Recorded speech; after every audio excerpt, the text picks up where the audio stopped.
Hi guys, welcome back to channel. இன்னைக்கு நம்ம மயானா ரூம்மேட்டோட last episode தான் பார்க்க போகிறோம். ஸ்டார்டிங் சீனில் நம்ம பசங்க அங்கிள்னு எல்லாருமே அந்த பாட்டியோட ஃபியூனரலுக்கு தான் வந்திருக்காங்க. அந்த பேய் வீடு, மர்மமான வீடுன்னு சொல்லியிருப்பாங்கள்ல, அங்கே தான் அந்த பாட்டிக்காக எல்லாமே பண்ணுறாங்க. இப்போ நம்ம பசங்கள்லாம் பாட்டிக்காக ப்ரே பண்ணிவிட்டு அந்த இடத்த விட்டு வெளில போக, அப்போ நம்ம அங்கிள் வந்து டீச்சர் கையை பிடிச்சிட்டு திரும்ப அந்த ரூம்குள்ளாரே போகிறாரு. நான் உங்ககிட்ட இதுக்கு முன்னாடி சொன்னேன்ல, நான் இந்த வீட்டில் வந்து வேணுன்னா எனக்கு எல்லாமே கிடைக்கும், எல்லாமே நடந்திருக்கு, நான் கூட இது ஏதோ ஒரு ஃபேரி தான் சொல்லுதுன்னு நினச்சேன். ஆனால் அந்த பாட்டி தான் சின்ன வயசுலேருந்து என்னை மோட்டிவேட் பண்ணிகிட்ருக்காங்க. இப்போ அந்த பாட்டி இறந்து போனாலும் ஏதோ ஒரு விதத்தில் ஃபேரியாக இன்னும் நம்ம கூட இருப்பாங்கன்னு நான் நம்புகிறேன் அப்படின்னு நம்ம அங்கிள் சொல்லிவிட்டு அந்த இடத்துலையே நம்ம டீச்சருக்கு ப்ரப்போஸ் பண்ணுறாங்க. இப்போ தான் அவங்க ப்ராப்பராக ரிங் கொடுத்து ப்ரப்போஸ் பண்ண நம்ம டீச்சரும் அதை அக்செப்ட் பண்ணிக்கிறாங்க. இப்படி நம்ம அங்கிளோட லவ் சக்ஸஸ் ஆகி இவங்க 2 பேரும் இங்கே ஒன்று சேர்ந்துற கட் பண்ணால் அடுத்த சீன் நம்ம வேங்கையும் ஜின்னையும் தான் காட்டுறாங்க. அப்போ நம்ம ஜின் சொல்கிறாங்க, எனக்கு ஒன்று பிடிக்காமலாம் இல்லை, உண்மையாலுமே எனக்கு ஒன்று பிடிக்கும், ஆனால் இப்போதைக்கு நான் எந்த ரிலேஷன்ஷிப்லேயும் இருக்கக்கூடாதுன்னு நினைக்கிறேன். ஒரு நல்ல யூனிவர்சிட்டி, ஒரு நல்ல காலேஜ் போய் சேர்கிற வரைக்கும் நான் இந்த மாதிரி இதுக்கெல்லாம் இடம் கொடுக்கறதாக இல்லை. ஒருவேளை நம்ம 2 பேருக்கும் நல்ல காலேஜில் சீட் கிடச்சுன்னா அதுக்கப்புறம் நான் வேணா திங்க் பண்ணுறேன் அப்படின்னு நம்ம ஜின் சொல்ல, இது கேட்டது நம்ம வேங் பயங்கரமாக ஹாப்பி ஆயிடுறாங்க. இப்படி இவங்க 2 பேரும் இங்கே ஜாலியாக ஓடிட்டுருக்க அடுத்த சீனில் நம்ம ஹீரோவுக்கு பாட்டியோட ரிலேட்டிவ் தான் கால் பண்ணுறாங்க. பாட்டி இந்த மாதிரி அவங்களுக்காக ஆப்பிள், பைனாப்பிள், ஜாம் நிறையா திங்ஸ் எல்லாம் எடுத்து வச்சுருக்காங்க. அதெல்லாம் அந்த பாலடைஞ்ச பில்டிங், அந்த கோஸ்ட் வீட்டில் தான் இருக்குது அப்படின்னு அவங்க சொல்ல நம்ம ஹீரோவை அங்கே போய் பார்க்குறாங்க. அங்கே நம்ம ஹீரோக்காகவும் ஹீரோயினுக்காகவும் ஒரு லெட்டர் வேறு நம்ம பாட்டி எழுதி வச்சுருக்காங்க. சின்ன வயசுலேருந்து நம்ம ஹீரோயின் பட்ட கஷ்டம், அவங்க பேரண்ட்ஸ் போனதுக்கப்புறம், அதுக்கப்புறம் இந்த பாட்டி அவங்களை எப்படியெல்லாம் நல்லா பார்த்துக்கிட்டாங்க அப்படின்னு நம்ம ஹீரோனை பற்றி அவங்க எல்லாமே எழுதியிருக்காங்க. இதெல்லாம் பார்த்ததுக்கப்புறம் நம்ம ஹீரோ மறுபடியும் அந்த ஹாண்டட் ஹவுஸ்குள்ளே போனால் ஹீரோயின் வந்து செவுத்து பார்த்து அழுதுட்டு இருக்காங்க. என்னாச்சுன்னு போய் பார்த்தா அந்த பாட்டி இவங்க 2 பேருக்காக ஒரு விஷ் வந்து எழுதியிருக்காங்க. இவங்க 2 பேரும் நல்லா தான் இருந்தாங்க, ஆனால் இப்போல்லாம் பயங்கரமாக சண்டை போடுறாங்க. ஆனால் இனிமேட்டு இவங்க எப்போவுமே சண்டையே போடக்கூடாது, எப்போவுமே இவங்க ஹாப்பியாக இருக்கணும் அப்படின்னு ஒரு நோட் அங்கே எழுதி வச்சுருப்பாங்க. என்னதான் இவங்க என்னோட சொந்த பாட்டியாக இல்லைனாலும் எனக்கு இவங்கள ரொம்ப பிடிக்கும், நமக்கு பிடிச்சவங்க நம்மளை விட்டு போயிட்டா எவ்வளோ கஷ்டமாக இருக்கும் தெரியுமா அப்படின்னு சொல்ல நம்ம ஹீரோ வந்து சொல்கிறாங்க, நீ ஒன்றும் கவலைப்படாத, நான் எப்போவுமே உன் கூட இருப்பேன் அப்படின்னா நீ எனக்கு பிங்கி ப்ராமிஸ் பண்ணி எப்போவுமே என்னை விட்டு போக மாட்டேன் அப்படின்னு சொல்ல நம்ம ஹீரோவும் ப்ராமிஸ் பண்ணுறாங்க. அங்கே கட் பண்ணால் அடுத்த சீன் நம்ம அங்கிளுக்கும் டீச்சருக்கும் மேரேஜ் ஆகிடுது. அவங்க பயங்கரமான சந்தோஷத்தில் சூப்பராக ஃபோட்டோ ஷூட்டெல்லாம் எடுத்துகிட்டு இருக்க இங்கே நம்ம ஜின் வந்து காலேஜ் என்ட்ரன்ஸ் எக்ஸாமுக்காக ப்ரிப்பேர் பண்ணிகிட்ருக்காங்க. நம்ம வேங் அவங்களுக்கு ஸ்போர்ட்ஸில் தானே இன்ட்ரெஸ்ட், ஒரு வேளை ஸ்போர்ட்ஸ் கோட்டாவில் கூட நல்ல காலேஜ் போய் சேரலாம் அப்படின்னு சொல்லி நம்ம வேங்கும் பேஸ்கெட் பால் ப்ராக்டிஸ் பண்ணிட்டுருக்காங்க. எல்லாரும் இப்படி ஹார்ட் ஒர்க் பண்ணிகிட்ருக்க, ஆனால் நம்ம ஹீரோயின் மட்டும்தான் ஜாலியாக என்ஜாய் பண்ணிகிட்ருக்காங்க லைஃப்பை. இப்படி இவங்க 2 பேரும் ஜாலியாக விளையாண்டுருக்க அப்போ யாரோ நம்ம ஹீரோ கூப்பிட்றாங்க. யாரும் நிமிந்து பார்த்தா அவங்களோட அப்பா. எப்படியும் ஊருக்கு வரமாட்டான் அப்படின்னு சொல்லிட்டு அவரே ஸ்ட்ரெயிட்டாக வந்துட்டாரு. இப்போ நான் அடுத்த சீன் நைட் எல்லாரும் ஒன்றா உட்காந்து டின்னர் சாப்பிட்டுட்டு இருக்கா. அப்போ நம்ம ஹீரோவோட அப்பா வந்து கேட்குறாங்க, இன்னும் எவ்வளோ நாள் தான் ஸ்கூல் போகாமல் அவாய்ட் பண்ணிகிட்டே இருப்ப, எப்போ தான் சிட்டிக்கு வர போகிற அப்படின்னு கேட்க அப்போ நம்ம லின் வந்து சொல்கிறாங்க, எனக்கு மியூசிக்கில் தான் இன்ட்ரெஸ்ட் இருக்குது. ஓ, ஃபர்ஸ்ட் நீ ஸ்கூலை கட் பண்ணிட்டு ஆக்டிங்னு சொல்லி சுற்றிட்டு இருந்த, இப்போ நீ மியூசிக் என்னென்ன ரீசன் சொல்வேன்னு நானும் பார்க்குறேன். என்ன மாதிரி நீயும் நல்லா படித்து நல்ல ஒரு பெரிய பிஸ்னஸ் மேன் ஆவன்னு நான் எக்ஸ்பெக்ட் பண்ணேன். ஃபர்ஸ்ட் ஆக்டிங்னு சுற்றிட்டு இருந்தேன், இப்போ மியூசிக்னு சொல்லிட்டு இன்னும் எவ்வளோ நாள் தான் இந்த வில்லேஜ்லேயே இருக்க போகிற அப்படின்னு சொல்லி நம்ம ஹீரோவோட அப்பா வந்து அட்வைஸ் பண்ணேன். இப்போ ஹீரோவும் ஆர்கியூ பண்ண ஆரம்பிக்க அவங்க அப்பா வந்து சொல்கிறாங்க, நீ வேஸ்ட், எதுக்குமே யூஸ் ஆக மாட்டா அப்படின்னு சொல்லி நம்ம ஹீரோவை திட்டிகிட்டு இருக்கா. அப்போ நம்ம ஹீரோனுக்கு பயங்கரமாக டென்ஷன், நீங்கள் எப்படி இல்லைன்னு எதுக்குமே யூஸ் இல்லாதவன் அப்படி இப்படின்னு சொல்லி அவனை திட்டலாம், அவன் எவ்வளோ நல்ல பையன் தெரியுமா, அவன் என்ன நல்லா பண்ணுவான் தெரியுமா அப்படின்னு சொல்ல வராங்க. அவசரப்பட்டு ஃபேமிலி பிரச்சனைக்குள்ளார நம்ம மூக்க நுழைச்சிட்டோமோ அப்படின்னு சொல்லி நம்ம ஹீரோயின் மாதிரி சைலண்டாக உட்காந்துக்கு அப்புறம் நம்ம அங்கிள் தான் எல்லாத்தையும் சமாதானப்படுத்தி சாப்பிட வைக்கிறாங்க. இப்போ நான் அடுத்த சீன் நம்ம ஹீரோவோட அப்பா கிட்ட ஹீரோயின் தனியாக போய் பேசுகிறாங்க. இதுக்கு முன்னாடி நான் பேசினதெல்லாம் மனசில் வச்சுக்காதீங்க அப்படின்னு சொல்லி சாரி கேட்குறாங்க. உண்மையை சொல்லணும்னா லின் வந்து முன்ன மாதிரி இல்லை, நல்லா மாறிட்டான்.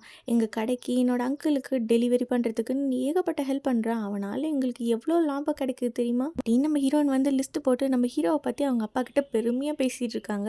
இது எல்லாத்தையுமே நம்ம ஹீரோ டோருக்கு வெளியிலேருந்து ஓட்டு கேட்டுட்டு இருக்காங்க. ஆக்சுவலாக லின் வந்து மியூசிக்கில் ரொம்ப டேலண்டடான பையன். அவனோட மியூசிக்கெல்லாம் ஆன்லைனில் அவன் போஸ்ட் பண்ணியிருக்கான். அதை பார்த்து நிறையா கம்பெனிஸ் அவங்களோட பார்ட்னர்ஷிப் வச்சுக்கிறதுக்கெல்லாம் கேட்டிருக்காங்க தெரியுமா. மியூசிக்கை வச்சு கண்டிப்பாக அவனால் சம்பாதிக்க முடியும், கண்டிப்பாக இந்த மியூசிக் மூலமாக அவன் பெரிய ஆளாக வருவான், எனக்கு அவன் மேலே முழு நம்பிக்கை இருக்குது, உங்களோட பையனா நீங்களும் அவனை கொஞ்சம் நம்பினா நல்லாயிருக்கும் அப்படின்னு நம்ம ஹீரோயின் சொல்கிறாங்க. நம்ம ஹீரோயின் சொல்கிறதெல்லாம் கேட்டு நம்ம ஹீரோவோட அப்பாவுக்கு கொஞ்சம் கொஞ்சமாக மனசு மாறுது போல். அவரும் அப்படியே யோசிச்சுட்டு இருக்காரு. கட் பண்ண அடுத்த சீன் நெக்ஸ்ட் டே மார்னிங் நம்ம ஹீரோட அப்பா வந்து சொல்கிறாரு, சரிப்பா, நீ ஆசைப்பட்ட மாதிரி உனக்கு பிடிச்ச மியூசிக் ஃபீல்ட்லேயே நீ போ, வெறும் இன்ட்ரெஸ்ட்டை மட்டும் வச்சு வாழ்க்கையில் ஜெயிக்க முடியாது, ப்ராப்பரான ட்ரைனிங் வேணும். ஸோ நீ என் கூட வா சிட்டிக்கு, எனக்கு தெரிஞ்ச ஒரு நல்ல ட்ரைனர் இருக்காரு, நான் வேணா உனக்கு ரெக்கமெண்ட் பண்ணுறேன். என்னதான் மியூசிக் உன்னோட கரியரை நீ சூஸ் பண்ணியிருந்தாலும் அதுக்கு கொஞ்சமாவது நீ படிச்சு தான் ஆகணும் அப்படின்னு அவர் சொல்கிறாரு. இப்போ நம்ம ஹீரோ சொல்கிறாங்க, நான் சிட்டிக்கு வர மாட்டேன்.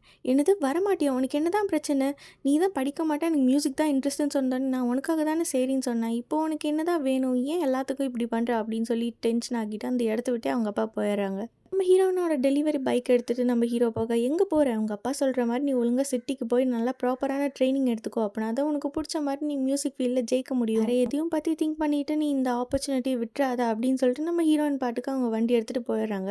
என்னதான் அப்படி சொன்னாலும் அவங்களுக்கு கொஞ்சம் ஃபீலிங்காக தான் இருக்குது. டெலிவரி பண்ண வேண்டியதெல்லாம் பண்ணி முடிச்சுட்டு வீட்டுக்கு வந்து பார்த்தா நம்ம ஹீரோ வீட்டில் இல்லை, அவங்களோட ரூம் காலியாக இருக்குது. நம்ம ஹீரோயின் எல்லா பக்கமும் போய் தேடி பார்க்குறாங்க. அப்போ நம்ம அங்கிள் வந்து சொல்கிறாங்க, அவன் ஆல்ரெடி கிளம்பி போயிட்டானே அப்படின்னு சொல்ல, என்னது எனக்கு ஒரு குட் பை கூட சொல்லாமல் அவன் போயிட்டானா அப்படின்னு சொல்லி நம்ம ஹீரோயின் பயங்கரமாக அழுகாச்சு வந்துடுது. என்னை பற்றி அவன் நினச்சி கூட பார்க்கல, போன்னு சொன்ன உடனே போயிட்டானா, அவன் நாளைக்கு தானே போகிற மாதிரி இருந்தது, ஏன் இப்படி பண்ணுறான் அப்படின்னு சொல்லி நம்ம ஹீரோயின் ரோட்லேயே படுத்துட்டு பயங்கரமாக அழுகுறாங்க. நம்ம ஹீரோ காலும் பண்ணி பார்க்குறாங்க, ஆனால் அந்த காலே ரீச் ஆகலை. அதனால் இன்னும் நம்ம ஹீரோயின் பயங்கரமாக அழுக, ஏமா அழுகுற அப்படின்னு சொல்லி யாரோ ஒருத்தர் வந்து கேட்க, லின் என்னை விட்டு போயிட்டான், ஒரு குட் பை கூட சொல்லாமல் போயிட்டான் அப்படின்னு சொல்லி நம்ம ஹீரோயின் கண்ணை திறந்து பார்த்தா நம்ம ஹீரோ நின்றுட்டுருக்காங்க. நம்ம ஹீரோயின் எந்திரிச்சு உட்காந்து கேட்குறாங்க, எங்கே போன நீ, நான் உனக்கு எவ்வளோ கால் பண்ண தெரியுமா, ஏன் ஒரு கால் கூட அட்டன் பண்ணல, நீ என்னை விட்டுட்டு போயிட்டியோன்னு நினச்சா அப்படின்னு சொல்லி பயங்கரமாக கத்த. நான் அப்பா கூட கொஞ்சம் வெளில போயிருந்தேன், என்னோட மொபைலில் சார்ஜ் இல்லாமல் அது ஆஃப் ஆகிடுச்சு, அதனால தான் அட்டன் பண்ண முடியல அப்படின்னு சொல்ல. அப்புறம் நம்ம ஹீரோவும் எவ்வளவோ கன்வின்ஸ் பண்ண ட்ரை பண்ணுறாங்க, ஆனால் நம்ம ஹீரோயின் கோச்சுக்கிட்டு அந்த இடத்த விட்டே ஓடி போகிறாங்க. அப்போ நம்ம ஹீரோவும் பின்னாடியே ஃபாலோ பண்ணிட்டு போகிறாங்க. நம்ம ஹீரோயினை பிடிக்கலாம் அப்படின்ட்டு போக அவங்க அப்படியே நகர்ந்துக்குவாங்களா, கால் தடுக்கி நம்ம ஹீரோ கீழே விழுந்துடுறாங்க. இப்போ தான் நிம்மதியாக இருக்குது, என்னை கொஞ்ச நேரம் அளவிட்டு பார்த்தல, இப்போ நீ அழுகு அப்படின்னு சொல்லி நம்ம ஹீரோயின் கொஞ்சம் நிம்மதியாகிறாங்க. ஜஸ்டிங்கில் நம்ம ஹீரோ கேட்குறாங்க, இதுக்கப்புறம் நம்ம ஒன்றா இருக்க முடியாதுல்ல, நீ உன் டேலண்ட்டை வளர்த்துக்கிறதுக்காக மியூசிக்கில் பெரிய ஆள் ஆகணுங்கிறதுக்காக போகிற, அது மட்டும் இல்லாமல் நானும் பெரிய சிட்டிக்கு போய் பிஸ்னஸ் படிக்கலான்னு இருக்கேன். ஆல்ரெடி நான் ஒரு குட்டி கடை வச்சுருக்கேன், ஆனால் அது டிபார்ட்மெண்டல் ஸ்டோர் அளவுக்கு பெருசாக்கணும்னா அதுக்கு நான் கொஞ்சமாவது படிக்கணும் இல்லை. ஸோ நானும் இந்த வில்லேஜை விட்டு வெளில போகலான் இருக்கேன், இது ஒன்றும் உனக்காக இல்லை, லைட்டாக உனக்காகும் தான் அப்படின்னு நம்ம ஹீரோயின் சொல்ல, ப்ராமிஸாக நீயும் சிட்டிக்கு போய் படிப்பல்ல அப்படின்னு சொல்லி நம்ம ஹீரோ பிங்கி ப்ராமிஸ் வாங்கிக்கிறாங்க. கட் பண்ண அடுத்த சீன், நாளைக்கு நம்ம ஹீரோ வந்து ஊரை விட்டு போயிடுவாங்கல்ல, அதனால பசங்க எல்லாருமே சேர்ந்து ஹீரோக்காக ஒரு குட்டியாக பார்ட்டி அரேஞ்ச் பண்ணியிருக்காங்க. ஆனால் அந்த இடத்துல நம்ம ஹீரோயின் மட்டும் இல்லை, அவங்க தனியாக உட்காந்து மாடியில் ஃபீல் பண்ணிகிட்ருக்க நம்ம ஹீரோ போய் பார்க்குறாங்க. இப்போ நம்ம ஹீரோ வந்து அவங்க 2 பேர்த்தோட காதுலேயும் ஒரு ஹெட்செட்டை போட்டு ஒரு ஆடியோ வந்து ப்ளே பண்ணுறாங்க. சின்ன வயசில் நம்ம ஹீரோயின் வந்து ஹீரோக்காக ஒரு ஆடியோ ரெக்கார்ட் பண்ணி கொடுத்துருப்பாங்க, அதை தான் இப்போ ப்ளே பண்ணி காட்டுறாங்க. எப்போவுமே நான் உன்னோட பெஸ்ட் ஃப்ரெண்டாக இருப்பேன் மோமோ, நான் உன் கூடயே இருப்பேன், உன்னை ப்ரொடெக்ட் பண்ணுவேன். நம்ம ஹீரோ ஊரை விட்டு போகிறதுக்கு முன்னாடி நம்ம ஹீரோயின் குட்டி பாப்பாவாக இருக்கிறப்ப ஒரு ஆடியோ ரெக்கார்டர் கொடுத்துருப்பாங்க, அதை நம்ம ஹீரோ இப்போ ப்ளே பண்ணி காட்டுறாங்க. அது முடிஞ்சதும் ஹீரோவோட வாய்ஸ் வந்து ப்ளே ஆகுது. ஏன்னா அவங்க வில்லேஜுக்கு வந்து ஸ்டார்டிங்கில் நம்ம 2 பேர் டாம் அண்ட் ஜெர்ரி மாதிரி சண்டை போட்டுட்டு இருந்தாலும் ஒரு டைமும் நீ எனக்காக நின்ன, கூட இருந்த இந்த கொஞ்ச நாள் தான் என் லைஃபோட பெஸ்ட் மெமரிஸ். எப்போவாச்சும் என்னை மிஸ் பண்ணாலோ இல்லை லோன்லியாக ஃபீல் பண்ணாலோ இந்த ஆடியோவை ப்ளே பண்ணி கேளு, நான் எப்போவுமே கூட தான். சின்ன வயசில் நீ எனக்கு ஒரு டேப் ரெக்கார்டர் கொடுத்த, இப்போ நான் உனக்கு கொடுக்குறேன், இதை பத்திரமா வச்சுக்கோ அப்படின்னு சொல்லி நம்ம ஹீரோ கொடுக்குறாங்க. பதிலுக்கு நம்ம ஹீரோயினும் வந்து ஒரு பாக்ஸ் மாதிரி கொடுக்குறாங்க. அதை ஓப்பன் பண்ணி பார்த்தா நிறைய மின்மினி பூச்சி பறக்குது. இதை பார்த்து 2 பேரும் அப்படியே ஹாப்பி ஆகுறாங்க. சின்ன வயசில் அவங்க 2 பேரும் எப்படி ஹாப்பியாக இருந்தாங்களோ அதே மாதிரி இப்போவும் இருக்காங்க. கட் பண்ணால் அடுத்த சீன், நெக்ஸ்ட் டே மார்னிங் நம்ம ஹீரோ திங்ஸ் எல்லாம் பேக் பண்ணிகிட்டு இருக்காங்க. நம்ம பசங்க எல்லாருமே ஹீரோக்கு குட் பை சொல்ல நம்ம ஹீரோன்னு அழுதுகிட்டே நின்றுட்டுருக்காங்க. என்னதான் இவங்க 2 பேர்த்துக்கும் பிரியறதுக்கு கஷ்டமாக இருந்தாலும் வேறு வழி இல்லாமல் நம்ம ஹீரோவும் ஹீரோனுக்கு குட் பை சொல்லிவிட்டு அந்த இடத்த விட்டு போயிடுறாங்க. நம்ம ஹீரோயின் பாட்டுக்கு ரோட்டையே பார்த்து அழுதுட்டுருக்காங்க.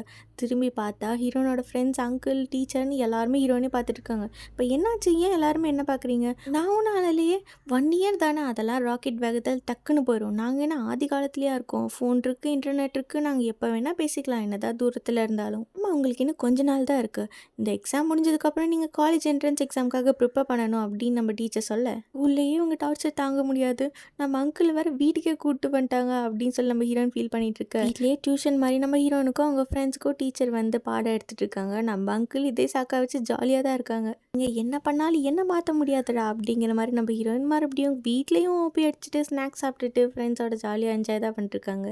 இப்போ ஒரு வழியாக நம்ம பசங்களுக்கு எக்ஸாம் எல்லாம் முடிச்சிட பட்டாசெல்லாம் வெடித்து பயங்கரமாக அவங்க கொண்டாடுறாங்க. தான் இப்படி எல்லாருமே எக்ஸாம் முடிஞ்சிச்சு அப்படின்னு சொல்லி ஹாப்பியாக இருந்தாலும் நம்ம ஹீரோனுக்கு கவலையாக தான் இருக்குது. சிட்டிக்கு போனதுலேருந்து நம்ம ஹீரோக்கிட்டேருந்து ஒரு டெக்ஸ்ட்டோ ஒரு காலோ எதுவுமே வரல. அவ்வளோ கொழுப்பா, அதுக்குள்ளே அவன் மாறிட்டானா, என்னை மறந்துட்டானா, அவன் மட்டும் திரும்ப வில்லேஜுக்கு வரட்டும், அவனை உண்டு இல்லைன்னு பண்ணுறான் அப்படின்னு சொல்லி நம்ம ஹீரோயின் கடுப்பில் இருக்காங்க. எல்லாம் முடிச்சு அடுத்து காலேஜ் என்ட்ரன்ஸ் எக்ஸாமுக்கு ப்ரிப்பேர் பண்ணி அந்த என்ட்ரன்ஸையும் கிளியர் பண்ணிட்டாங்க. இப்போ எல்லாத்துக்குமே அவங்க ஆசைப்பட்ட மாதிரி நல்ல காலேஜில் சீட் கிடச்சிருச்சு. இப்போ நம்ம பசங்க எல்லாருமே நினச்சபடி நல்லபடியாக என்ட்ரன்ஸ் எக்ஸாம் கிளியர் பண்ணி நல்ல காலேஜில் ப்ளேஸ் ஆனங்காட்டிக்கு ஜாலியாக பார்ட்டி என்ஜாய் பண்ணிகிட்ருக்காங்க.